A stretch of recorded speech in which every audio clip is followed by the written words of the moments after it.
Lectures on the Gospel of Matthew. Matthew 27. All through this Gospel, the Holy Ghost bears in mind very particularly our Lord's relations with Israel. Hence, in the preceding chapters, where we had the destruction of Jerusalem foretold, care was taken to bring out also the preservation of a godly remnant of Israel, a fact which would be of special comfort to his own people. And, just as we have seen in that prophetic testimony, so in the narrative of the crucifixion, what comes out peculiarly in Matthew's Gospel is the part which Israel took in that solemn act, in their accomplishment of what was written in the law, the Psalms, and the prophets, touching their rejection of their own Messiah. Our evangelist wrote with express view to the Jews, and hence it was of the greatest importance to convince them that God had accomplished the promises in the sending of the Messiah, whom Israel's unbelief had refused and crucified by Gentile hands on the tree. What would be the special value of quoting from the law and the prophets to Gentiles?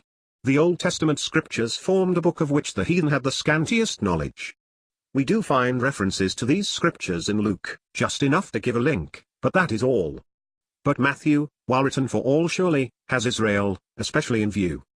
Hence it is that the Lord is so distinctly and carefully presented as Messiah in this Gospel, but from the first enough is intimated to show his rejection. In the subsequent details we see not only broad predictions accomplished, but the progress and development of that enmity. The guilt of the religious leaders is prominent, and their religious evil works, which are especially offensive to God, the devil bringing in the name of God to give effect to and to sanction what is done by man. Hence the activity of evil here is by the priests. When the morning was come, they rise early to accomplish their design. And mark, it is said, all the chief priests, etc. This shows the utter ruin and blindness of the nation. It was a most startling fact, and a capital one for a Jew to understand. For a Jew knew that the priesthood was instituted and ordered of God, that those who ought to have been the sure guides of the people were them as leaders in the greatest of all sins. Were not the sons of Aaron divinely chosen? Were not these their successors?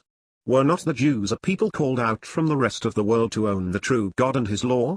Almost true surely, but what were they and their leaders now about? Taking counsel and planning to destroy their Messiah. And these were the men who had the best light of any nation. All the use man made of the light possessed was to become more hardened and bitter in rejecting the Son of God. And when they had bound him, they led him away and delivered him to Pontius Pilate the governor, verse 2. Whatever part the Gentiles take in it, God takes care to point out that the Jews were not only the instigators but the open prosecutors in the awful deed. Then Judas, which had betrayed him, repented himself, saying, I have sinned in that I have betrayed the innocent blood, verses 3 and 4. Awful picture of what Satan brings about in a wretched human heart. Only the farther from Jesus morally because he was the nearer externally. Most of all guilty are those who have the greatest outward privileges while the truth of God does not govern the soul. We see, too, the mockery of Satan, the way in which he cheats his victims. Manifestly Judas did not expect such an end for Jesus. He had known the Lord in imminent peril before.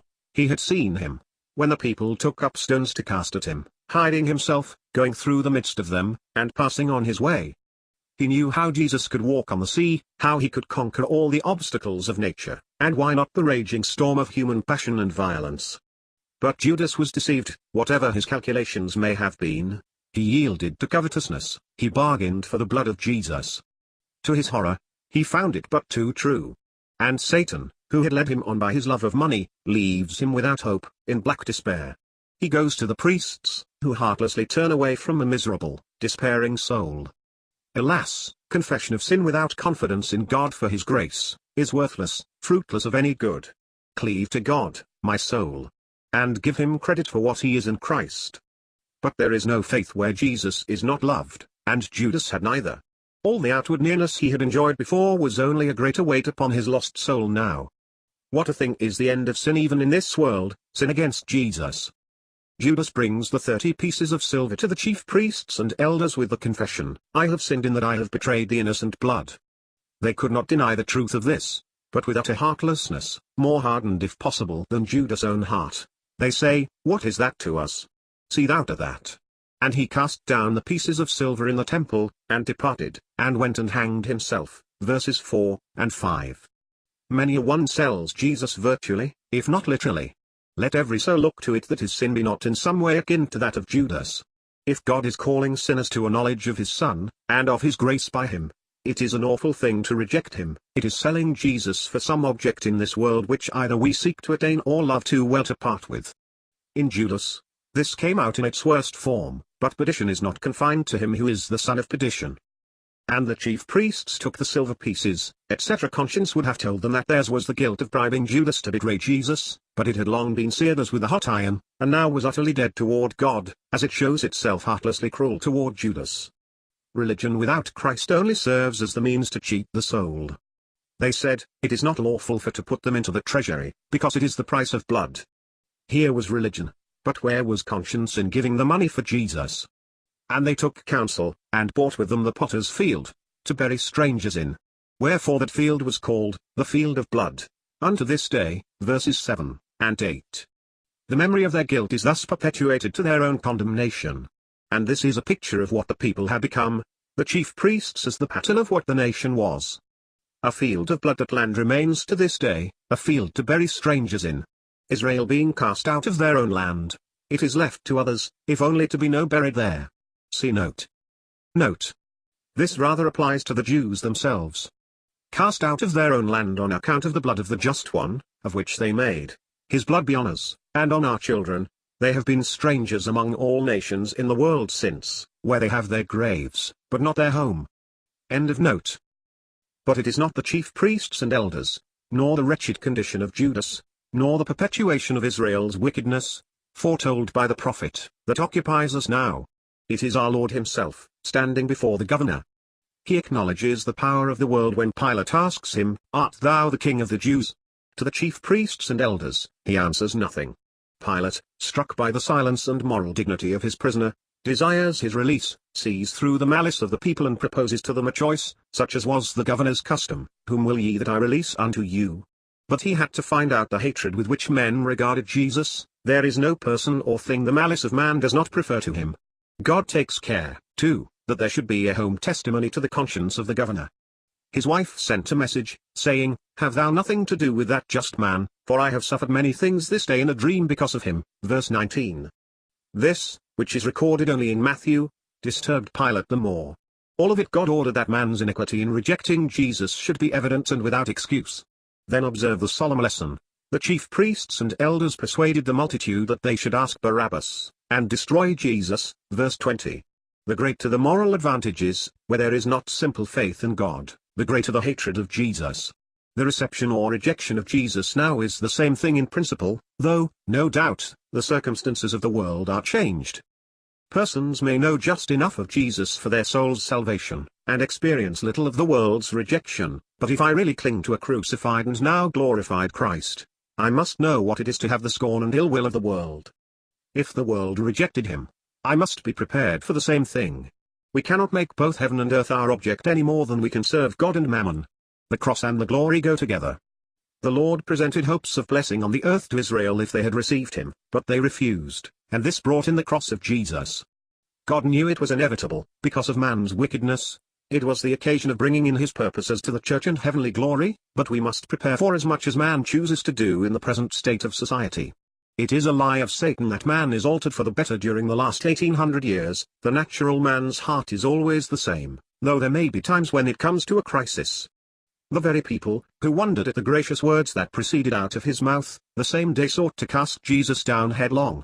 And what was it that brought out their enmity? The assertion of man's evil and God's true grace. Men cannot endure thought that his salvation depends upon God's mercy, and is for the worst of sinners, as for any other. Is it possible, he says, that I, who have tried to serve God for so many years, should be treated like a drunkard, a swindler, or a harlot? He turns round on God and becomes his open enemy. But, after all, it is not a question of justice to man in the salvation of a sinner. It must be grace if God saves any, and this he delights to show, nor is it a partial remedy, for there is no case so desperate that his grace cannot reach. Pilate saith unto them, What shall I do then with Jesus who is called Christ? They all say unto him, Let him be crucified. Here we see the bitter unrighteousness of these religious men, and if Pilate seemed too sensible at first to act thus, we shall also see what his righteousness amounts to. He asks, Why? What evil hath he done? But they cried out the more, saying, Let him be crucified. When Pilate saw that he could prevail nothing, but that rather a tumult was made, he took water, etc. Verses 23 and 24. This is what the world's righteousness amounts to, whether in the chief priests or in the Roman. True righteousness is only found where God governs. One alone in this scene is found in the patience, goodness, wisdom of God, perfect in every way. When it was the time to speak, his word is spoken. When it was the time to be silent, he holds his peace. He was God upon earth, and all his ways perfect. But this is not the great point here. As John's Gospel specially develops the deity of our Lord, and Luke his humanity, in Matthew we see him as Messiah. Therefore Pilate asks him here, "Art thou the King of the Jews?" When Pilate had washed his hands before the multitude, saying, "I am innocent of the blood of this just person, see ye to it," as if that could relieve him of the fearful crime he was perpetrating, all the people answered and said, "His blood be on us, and on our children." And there the dark, fatal stain abides to this day. When he, Pilate, had scourged Jesus, he delivered him to be crucified. And this is the righteousness of the judge. This was he who had just before called Jesus a just man. Then come the soldiers. They too, and all, are proved guilty. Not a class or condition of man but evinces its hatred of God in the person of his Son, shown, too, in that which was their pride. For what base cowardice is that which tramples down one who suffers unresistingly? And they stripped him, and put on him a scarlet robe. And when they had plaited a crown of thorns, they put it upon his head. And they spat upon him, and took the reed, and smote him on the head, etc. Verses 28 through 30. The soldiers' tyranny comes out in this connection. They compel one in no wise implicated to do a service which they would not do. As they came out, they found a man of Cyrene, Simon by name. Him they compelled to bear his cross. At the cross they gave him vinegar to drink mingled with gall. Verse 34. We must not confound this circumstance with that mentioned in John where the Lord says, "I thirst."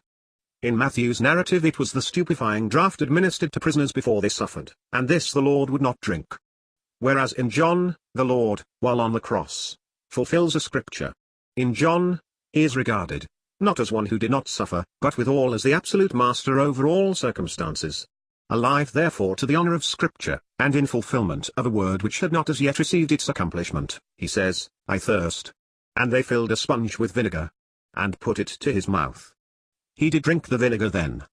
But here in Matthew, on the contrary, when he had tasted thereof, he would not drink. Verse 34, he wished for no alleviation from man. And they crucified him, and parted his garments, casting lots. The superscription differs in the various Gospels.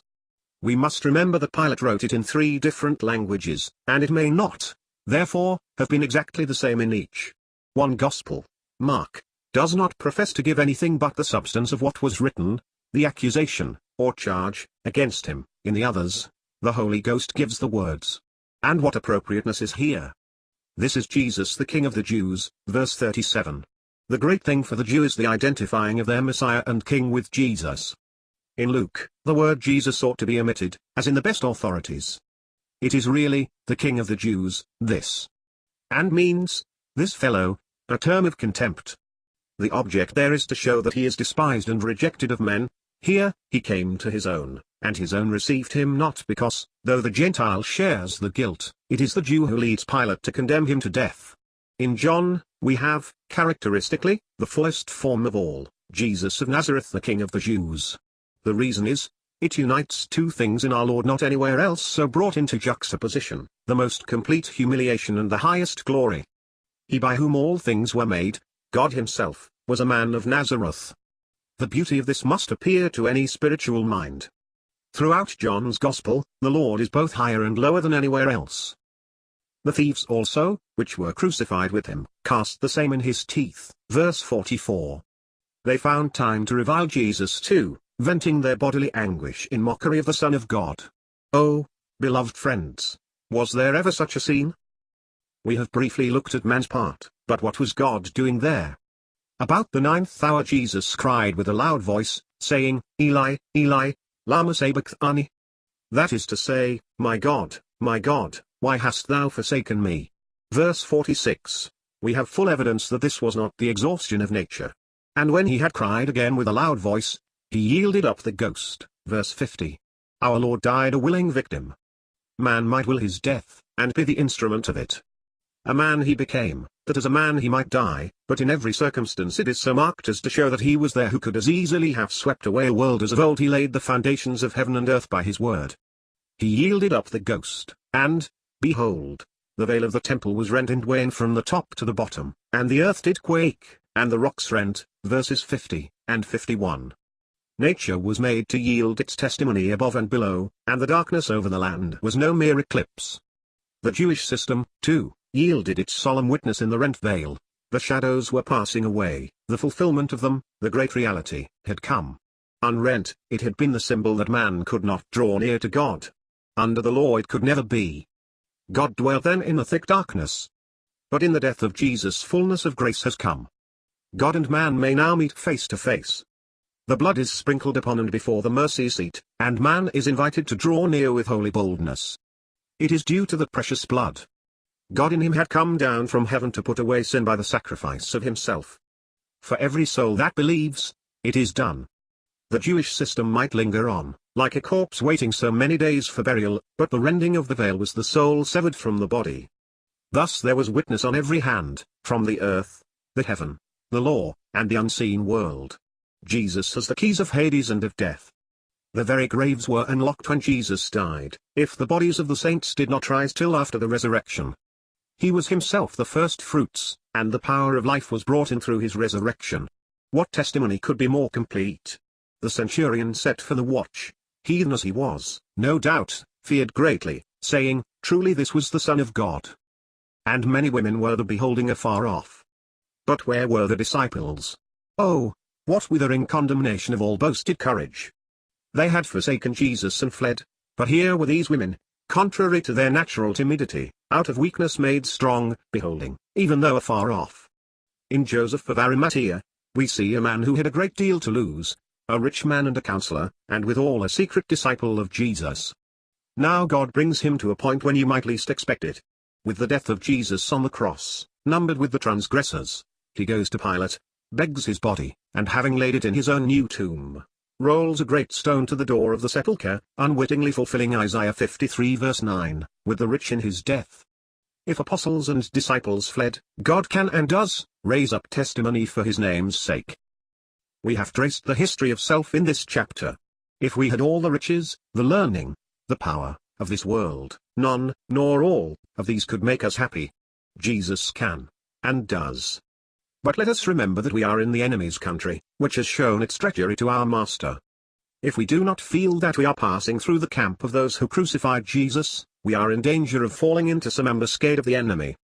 The Lord grant us that calmness of faith which is not occupied with self, but with him who his own self bore our sins in his own body on the tree,